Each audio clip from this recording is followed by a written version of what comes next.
स्वागत है आप सबका। जैसे कि हम लोग 12th क्लास के लिए मैथमेटिक्स को हिंदी मीडियम में पढ़ रहे हैं और आज हम लोग पढ़ने वाले हैं इस क्लास में आव्यूह के प्रकार के बारे में।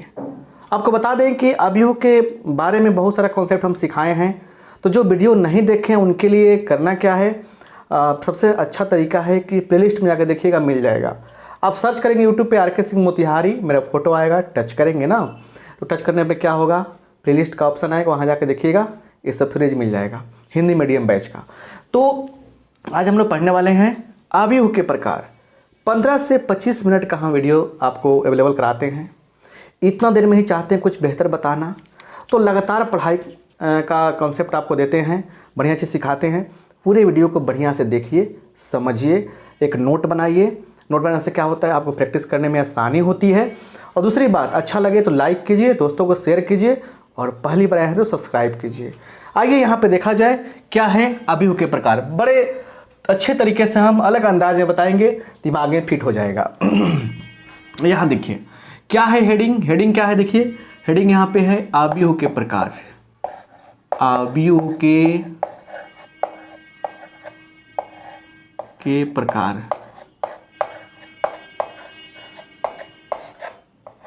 इसको इंग्लिश में लिखेंगे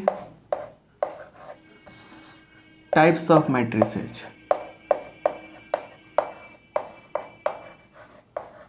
टाइप्स ऑफ मैट्रिक्स ऐसे लिखेंगे, टाइप्स ऑफ मैट्रिक्स, आव्यूह के प्रकार हो गया। तो देखिए सबसे बड़ी बात समझिए, सिंपल तरीका से समझेंगे। पहला प्रकार क्या है, पहला प्रकार क्या है, इससे फोकस करते हैं, राइट। देखिए यहाँ पे पहला लिखेंगे हम लोग पंक्ति आव्यूह। कौन सा आव्यूह, पंक्ति आव्यूह।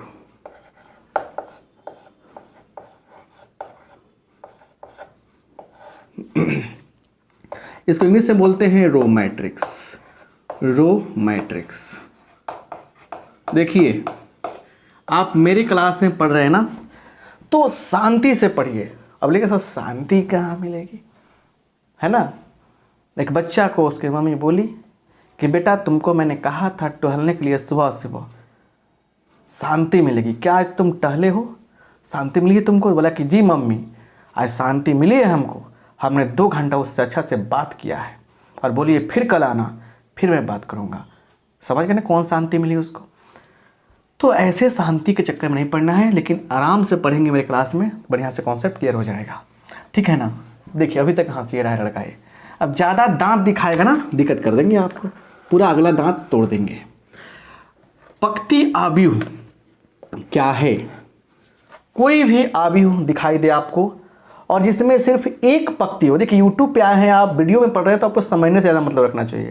तो जिसमें सिर्फ एक पंक्ति हो, सिर्फ एक पंक्ति, जैसे देखिए यहाँ लिखेंगे वैसा आव्यूह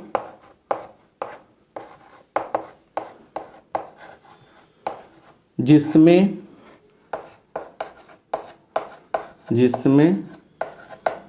सिर्फ एक पंक्ति हो। क्या हो, एक पंक्ति हो, उसे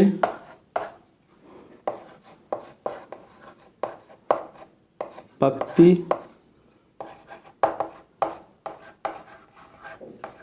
आव्यूह कहते हैं। वैसा आव्यूह जिसमें सिर्फ एक पंक्ति, उसे पंक्ति आव्यूह कहते हैं। सिंपल तरीका से जिस बालक को लगता है कि हम स्लो मोड में पढ़ाते हैं तो उनसे हाथ जोड़ के निवेदन है कि आप फास्ट मोड में कर लें, ठीक है ना। देखिए जैसे एग्जाम्पल, देखिए एग्जाम्पल में हमने कहा A बराबर कुछ एलिमेंट्स है 1 2 3, यहाँ पे हमने लिखा, देखिए यहाँ ध्यान से 1/3 इसका कोटि हो गया, ऑर्डर हो गया। एक मैट्रिक्स B ले लिया हमने 2 3 ऐसे, इसका क्या है 1/2 है। तो हम कह सकते हैं सर, क्या कह सकते हैं कि A बराबर AIJ है ना, एक मैट्रिक्स है, इसे क्या बोलेंगे हम लोग? पक्ति आव्यूह बोलेंगे, पक्ति आव्यूह बोलेंगे। क्या बोलेंगे? पक्ति आव्यूह बोलेंगे। कब? इसको m/n लिखिए यहाँ पे। इफ यदि क्या हो, यदि क्या हो, m बराबर 1 हो, इस m का मान 1 हो तो क्या बोलेंगे? पक्ति आव्यूह बोलेंगे। तो इस पूरे बात से कंक्लूजन निकल के आ रहा है। एक क्या हो रहा है? एक मतलब कि यहाँ पे निष्कर्ष निकल के आ रहा है। क्या आ रहा है देखिए कि पक्ति आव्यूह के लिए लिखेंगे रो मैट्रिक्स के लिए, थोड़ा इंग्लिश भी यूज किया कीजिए। रो मैट्रिक्स का मेन फॉर्मेट क्या हो गया? A = Aij, है ना, और 1/n। यही क्या हो गया आपका? इस रूप में दिखाई दे कहीं भी तो क्या हो गया आपका? पक्ति आव्यूह हो गया। तो सॉरी, एक चीज को हम अलग अलग तरीके से बता रहे हैं, समझा रहे हैं। कितना बढ़िया बात है ना। फिर से यहाँ देखिए ध्यान से, देखिए ध्यान से क्या है। A बराबर 1 दिखा हमने 4 5 6 ऐसे लिखा हमने। इसका क्या है? 1/3 है ना। A बराबर 5 6 7, ये क्या हो गया? देखिए ये हो गया आपका 1/4। तो जिसमें ये क्या बताता है? देखिए ये क्या बताता है? ये देखिए यहाँ पे m क्या बताता है? पक्तियों की संख्या। एक पक्ति एक पक्ति एक पक्ति एक पक्ति। तो जिस आव्यूह में क्या हो, जिस आव्यूह में सिर्फ एक पक्ति की बात हो मेरे भाई, वो कौन आव्यूह कहलाएगा? बोलिए, जिसमें एक पक्ति की बात हो कौन आव्यूह कहलाएगा? पक्ति आव्यूह कहलाएगा। क्लियर? स्क्रीनशॉट आप ले सकते हैं या लिख भी सकते हैं, इतना आराम से पढ़ा रहे हैं, कोई भी लिख सकता है। क्लियर? एक पर फोकस क्यों किया हमने? क्योंकि इसके आधार पर ही सब कुछ क्लियर होने वाला है, बहुत कुछ। चलिए आइए यहाँ पे ध्यान से देखते हैं। दूसरा क्या है? दूसरा है स्तंभ आव्यूह। स्तंभ आव्यूह।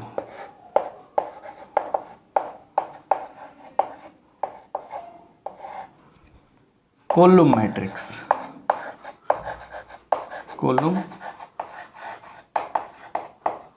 मैट्रिक्स, स्तंभ आव्यूह।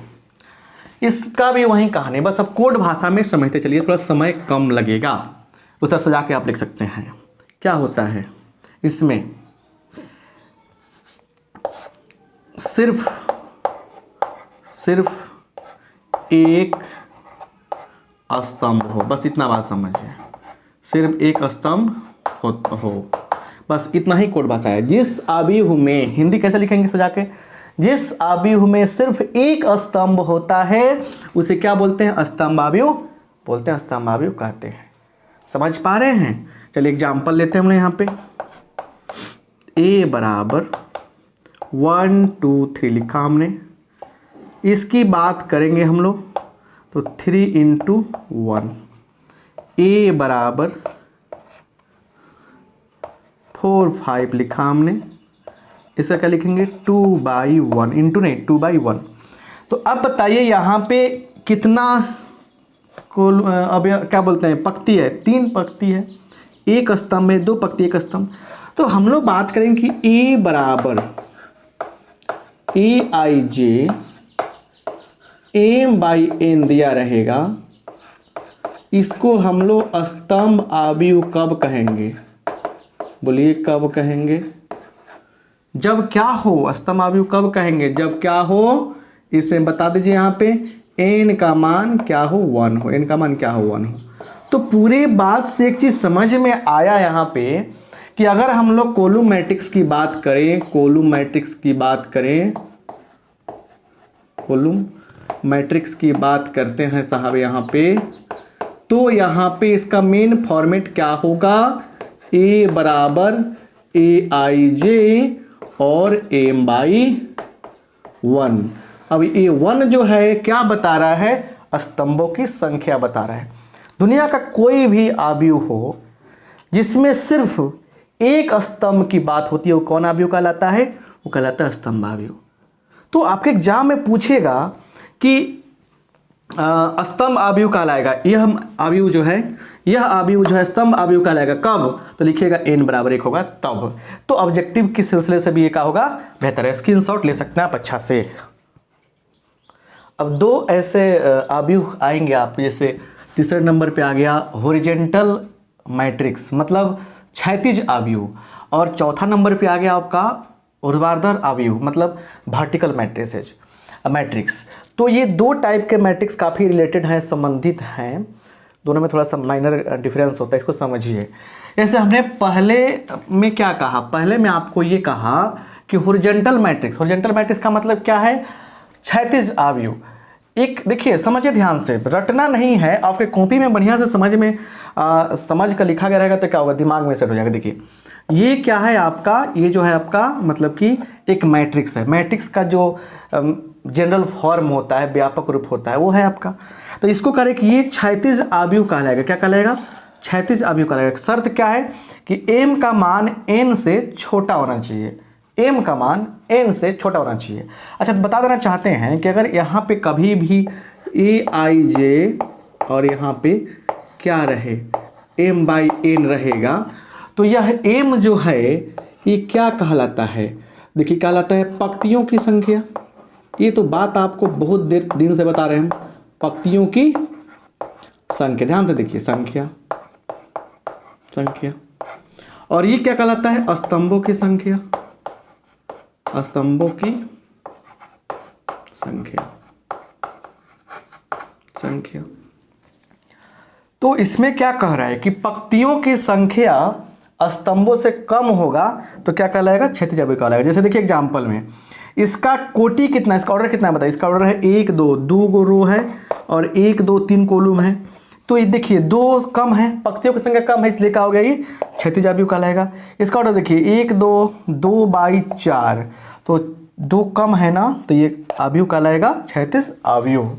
तो ये हो गया आपका कौन सा, क्षैतिज अवयव का डेफिनेशन, कि जिस अवयव में पंक्तियों की संख्या स्तंभों की संख्या से कम हो तो कहलाता है क्या, क्षैतिज अवयव।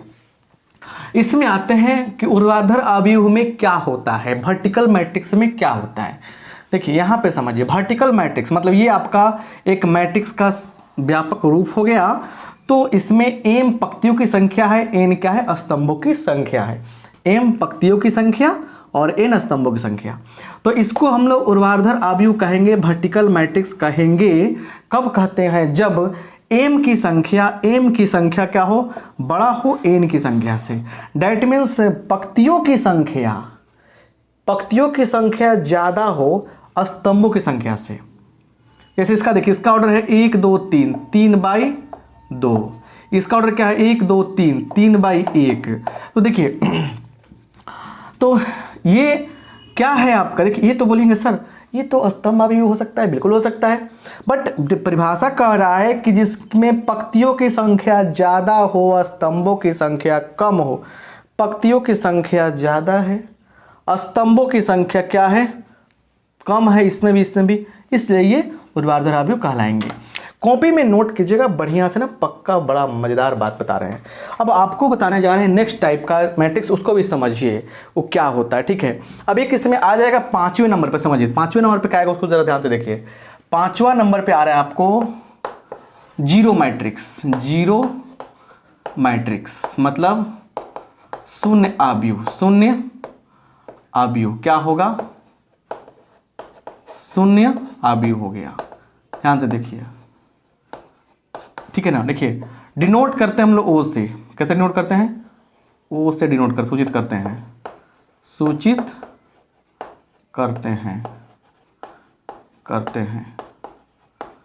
ठीक है ना। कैसे सूचित करते हैं, शून्य अवयव को ओ से सूचित करते हैं। और इसमें क्या होता है, सभी अवयव शून्य होता है। और यहाँ से लिखेंगे इस एग्जाम्पल में ओ बराबर थोड़ा गोला क्या होगा, 0 0 0 0, ऐसे भी लिख सकते हैं। ओ बराबर 0 0 0 0 0, ऐसे भी लिख सकते हैं। तो जिस अवयव का क्या हो, सारा अवयव शून्य हो, वो क्या कहलाएगा, वो कहलाएगा शून्य अवयव जीरो मैट्रिक्स। तो ये मैट्रिक्स का शानदार तरीका रहा, मतलब कि कुछ टाइप्स रहे, मैट्रिक्स के शानदार टाइप्स हैं 5 होगा। अब एक बहुत ही शानदार टाइप आता है वर्ग अवयव, और उससे बहुत सारी चीज़ें आपको निकल के आती हैं। आइए उस पर थोड़ा फोकस किया जाए कि वर्ग अवयव क्या है, और उसके बाद जानने के बाद क्या होगा ना, आपका सारा कहानी क्लियर होगा, अवयव का प्रकार जो है खत्म हो जाएगा, बहुत सारे प्रश्न आपसे बन जाएंगे। तब आगे हम चलेंगे अलजेब्रा में, राइट। चलिए स्क्रीनशॉट लीजिए, फटाफट आगे देखते हैं। चलिए यहाँ पे थोड़ा ध्यान दीजिए, पहले से लिख दिए हम ताकि आपका समय की बचत होगी। तो बड़े आराम से देखिए, यहाँ पे 6 नंबर पे हम लिए हैं, क्या चीज़ लिए हैं, वर्ग अवयव। वर्ग अवयव का मतलब इंग्लिश क्या होता है, स्क्वायर मैट्रिक्स, बहुत ही फेमस, VBI समझिए इसको, क्योंकि इस बोर्ड पे जो भी चीज़ लिखा हुआ है और कुछ आगे भी आने वाले कुछ टॉपिक है, जैसे यहाँ तक हम 8 तक लिए हैं, 9 नंबर पे आएगा अदिश अवयव, ये सारा खेल वर्ग अवयव का, और वर्ग अवयव से ही सारणिक का कॉन्सेप्ट पढ़ेंगे हम लोग आगे, डिटर्मिनेंट का, है ना, बहुत ही मजेदार है। तो वर्ग अवयव की कहानी क्या है, देखिए एक मैट्रिक्स है यहाँ पे समझिए, जिसमें m पंक्तियों की संख्या और n स्तंभों की संख्या है। इस अवयव को वर्ग अवयव कहते हैं। देखिए रटने की बात नहीं है, दुनिया का कोई भी अवयव दिखाई दे, अगर उसमें क्या हो, m और n का मान बराबर हो, मतलब हुआ कि पंक्तियों की संख्या स्तंभों की संख्या के बराबर हो। पंक्तियों की संख्या स्तंभों की संख्या के अगर बराबर है तो क्या कहलाएगा, ये वर्ग अवयव कहलाएगा। जिस अवयव में, ध्यान सुनिए, जिस अवयव में पंक्तियों की संख्या स्तंभों की संख्या के बराबर है तो क्या कहलाएगा, वो वर्ग अवयव कहलाएगा। आई होप आप बात को समझ रहे हैं। जैसे देखिए यहाँ पे इसका ऑर्डर क्या है, 2/2 है, 2/2 कोटि का है, दोनों बराबर है, वर्ग अवयव हो गया। ये 3/3 का है, क्या हो गया आपका, वर्ग अवयव हो गया। लेकिन अगर हम एक एग्जाम्पल लेते हैं, जैसे यहाँ देखिए तीसरा नंबर पे 1 2 3 4 5 6, तो यहाँ पे ये वर्ग अवयव नहीं होगा। क्यों नहीं होगा, क्योंकि इसका ऑर्डर 2/3 है और दोनों क्या है, बराबर नहीं है। दोनों बराबर नहीं है, दोनों बराबर नहीं है, इसलिए वर्ग अवयव नहीं है। यहाँ देखिए, याद रखें, कुछ बात को याद रखिए, समझिए, बहुत ही क्या है ना, ये मेन टॉपिक है, मेन पॉइंट है, समझिए। एक हम वर्ग अवयव लिए हैं, ठीक है ना, 3/3 का, 3/3 का ले लिए, ठीक है ना। इसमें देखिए कुछ ऐसे भी अवयव दिख रहे हैं, एलिमेंट दिख रहा है, जैसे देखिए यहाँ पे ये A11, A22 और A33। आपको पता है कि यह I और J होता है, I J मतलब 1 1 2 2 3 3। इसमें क्या खास बात दिख रहा है, खास बात क्या दिखा इस लाइन में, इसमें क्या खास बात दिखा, देखिए इसमें खास बात ये दिखा कि इसमें I J बराबर एक नहीं है, 1 1 2 2 3 3, 1 1 2 2 3 3 बराबर है। देखिए 1 2 बराबर नहीं है 1 3, 1 3 के बराबर थोड़े है, 2 1 के बराबर थोड़े है। तो ये लाइन जो है इसमें क्या है, दोनों बराबर है, इसलिए इसको हम लोग विकर्ण सदस्य बोलते हैं। क्या बोलते हैं हम लोग, विकर्ण सदस्य। A11 A22 A33 को बोलते हैं विकर्ण सदस्य, डायगोनल एलिमेंट। क्या बोलते हैं हम लोग, डायगोनल एलिमेंट बोलते हैं। ये लिख दीजिए यहाँ पे, डायगोनल एलिमेंट बोलते हैं। समझ गए ना बात। इसके और भी बातें होती हैं। चलिए इसका एक और तरीका जानने का, समझिए। AIJ को हम लोग DE मतलब डायगोनल एलिमेंट बोलेंगे, विकर्ण सदस्य बोलेंगे, जिसका I और J क्या आपस में बराबर हो। जिसका I J बराबर हो वो क्या कहलाएगा, वो कहलाएगा डायगोनल एलिमेंट, मतलब विकर्ण सदस्य, राइट। अब रही बात जिसका I J बराबर नहीं, उसको क्या कहेंगे, मतलब ये तो विकर्ण सदस्य कहला गया, ये विकर्ण सदस्य हो गया। तो जिसका बराबर नहीं वो क्या कहलाएगा, उसको बोलते हैं अविकर्ण। एक अलग वर्ड है अविकर्ण, नॉन डायगोनल, अविकर्ण कहेंगे इसको। जिसका I J बराबर नहीं हो वो अविकर्ण कहलाएगा, जिसका I J बराबर हो विकर्ण अवयव कहलाएगा। समझ में आ गया बात। जैसे यहाँ पे एग्जांपल लेते हैं हम लोग, A = 2 3 6 7 2 9 1 0 8, एक वर्ग अवयव लिया हमने 3/3 ऑर्डर का। इसकी कहानी क्या है सर, इसकी कहानी ये है कि यहाँ पे देखिए 2 ये भी 2 और ये 8, ये कहलाएगा डायगोनल एलिमेंट्स, विकर्ण सदस्य। बट 3 6 7 9 1 0 सब क्या कहलाएगा, अविकर्ण कहलाएगा। क्लियर। अब आते हैं यहाँ पे, विकर्ण अवयव एक होता है। क्या होता है, एक विकर्ण अवयव होता है। एक विकर्ण अवयव के बारे में जानते हैं कि विकर्ण अवयव क्या कहलाता है, राइट। चलिए एक वर्ग अवयव, विकर्ण अवयव क्या होता है, देखिए समझिए ध्यान से। एक वर्ग अवयव होता है जिसमें अविकर्ण सदस्य शून्य होते हैं। एक वर्ग अवयव जिसमें अविकर्ण सदस्य, एक वर्ग अवयव जिसमें अविकर्ण सदस्य शून्य होते हैं उसको बोलते हैं डायगोनल मैट्रिक्स, विकर्ण अवयव। देखिए अविकर्ण सब क्या है, शून्य है, तो समझ रहे ना, अविकर्ण सब क्या है, शून्य है, इसलिए क्या कहेंगे इसको हम लोग, इसको बोलेंगे डायगोनल मैट्रिक्स। इसको देखिए, इसको कभी कभी ऐसे लिखा जा सकता है, ए बराबर DIAG माने, सुनिए तो क्या लिखेंगे, DIAG 1 2, इसको ऐसे लिख सकते हैं। मतलब डायगोनल मैट्रिक्स को विकर्ण अवयव को लिखने का एक तरीका हुआ। चलिए अब आता है इकाई अवयव। अब इकाई अवयव क्या है, एक विकर्ण अवयव ही है। देखिए ध्यान से देखिए, जिस अवयव में पंक्तियों की संख्या स्तंभों के बराबर होगा वो कहलाएगा वर्ग अवयव। वर्ग अवयव में जिसका IJ बराबर होता है वो सब कहलाता है विकर्ण अवयव कहलाता है। जिस अवयव में विकर्ण अवयव, अविकर्ण अवयव मैंने विकर्ण अवयव को छोड़कर बाकी जितने भी अवयव रहते हैं सब शून्य हो जाए, उसको क्या बोलते हैं, उसको बोलते हैं हम लोग, क्या बोलते हैं, डायगोनल मैट्रिक्स बोलते हैं, विकर्ण अवयव कहते हैं। अब एक ऐसा विकर्ण अवयव का नाम रखते ही दिमाग में आना चाहिए कि अविकर्ण सदस्य शून्य है। तो एक ऐसा विकर्ण अवयव माने इस टाइप का अवयव इसमें विकर्ण सदस्य क्या हो जाए, एक हो जाए, एक 1 1 1, जैसे देखिए 1 1 1 1 1, तो इस टाइप का अवयव क्या कहलाएगा, इस टाइप का अवयव को बोलेंगे इकाई अवयव बोलेंगे। और इसे हम लोग I से या IN से चूज करते हैं। जैसे ये I2 भी लिख सकते हैं, इसको I2 लिख सकते हैं। I2 क्या बता रहा है, 2/2 का आइडेंटिटी मैट्रिक्स, यूनिट मैट्रिक्स, 3/3, इसको I3 भी लिख सकते हैं हम लोग, समझ रहे ना। तो ये रहा शानदार मैट्रिक्स के कुछ प्रकार। आगे भी कुछ प्रकार उसे भी समझते हैं, थोड़ा स्क्रीनशॉट लीजिए, जो नोट्स बनाएगा उसी का काम होगा, नहीं तो नहीं होगा। राइट, समझ रहे हैं बात को बढ़िया से। अब इसी क्रम में हम लोग दो ऐसे अवयव पढ़ेंगे, जैसे देखिए अदिश अवयव यहाँ पे है स्केलर मैट्रिक्स। जैसे एक विकर्ण अवयव की बात की जाएगी, इसमें भी विकर्ण अवयव का मतलब क्या है, इसके अविकर्ण सदस्य क्या हो, 0 हो। जिसमें विकर्ण अवयव की बात है जिसमें विकर्ण सदस्य समान हो, तो समान विकर्ण अवयव का मतलब क्या, अविकर्ण 0। विकर्ण सदस्य कुछ भी हो सकता है, उसको विकर्ण अवयव बोलेंगे। लेकिन एक ऐसा विकर्ण अवयव, कैसा विकर्ण अवयव जिसमें जो विकर्ण सदस्य है ना वो सेम हो, समान हो, 2 2 2, 5 5 5, 4 4 4, आप, हम, समझ रहे हैं ना। तो ये क्या कहलाएगा, 3/3 ऑर्डर का ये अदिश अवयव कहलाएगा। जैसे 3 3 हो गया, 2/3 का ये अदिश अवयव कहलाएगा।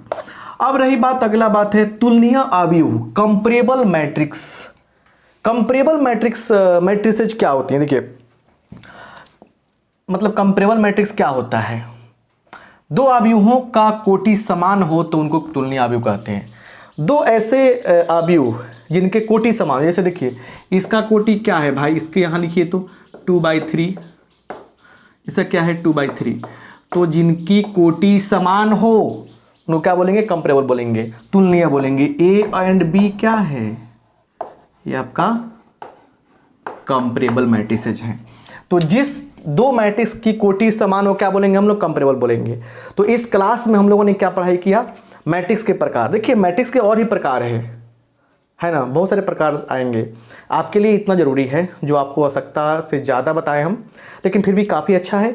आगे भी एडवांस लेवल का मैट्रिक्स बताएंगे आपको, जैसे ट्रिंगुलर मैट्रिक्सेज होती हैं 2 तरीके के, तो सब कुछ बताएंगे। बट आगे समय जैसे जैसे आएगा हम आपको बताते चलेंगे। तो मिलेंगे अगले क्लास में, उससे पढ़ा जाएगा अवयवों की बीजगणित, उसमें जोड़ घटाव गुना पढ़ाएंगे, ठीक है। गुना 2 तरीका से आएगा, मैट्रिक्स के मैट्रिक्स में गुना और किसी संख्या से मैट्रिक्स में गुना। तो आप लोग अच्छा से देखिए सीरीज को और लाइक कीजिए, दोस्तों में शेयर कीजिए और पहली बार सब्सक्राइब कीजिए। इतना बढ़िया से कंटेंट सजाकर कोई नहीं देगा आपको। आप सबका बहुत बहुत धन्यवाद, थैंक यू।